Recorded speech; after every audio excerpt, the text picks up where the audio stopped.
Welcome to Byte. Today I'm going to walk through a quick use case focused on screening products for anti-dumping and countervailing duty orders, commonly known as AD/CVD orders. These orders are crucial for preventing unfair pricing practices, especially when dealing with imported goods that can harm domestic industries. Today I'm going to screen a specific HS code, 7202290050.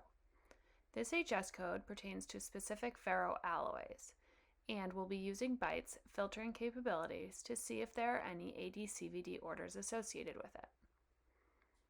After entering the full code, I'm also going to run the code at the 6-digit level, 720229, just to be thorough. Running these codes against all data returns a number of hits. For a quick, easy review, I'll run these codes against my AD/CVD lens. The AD/CVD filter flags products that are subject to these orders. Here, you can see the results tied directly to the HS codes we entered. We've identified multiple records associated with these ferroalloys. Each record provides detailed information on the applicable duties and the status of the investigation. You can also see key information like the applicable duty rates, which are crucial for cost planning when importing these goods.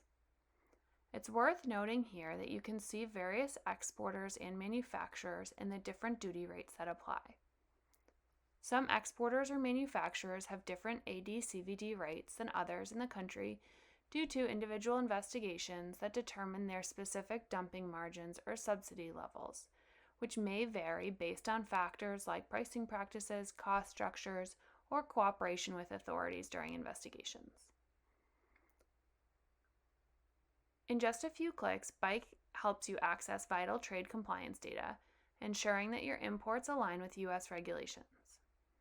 By using the AD/CVD filter, you not only mitigate the risk of penalties, but stay informed about regulatory changes that may impact your business.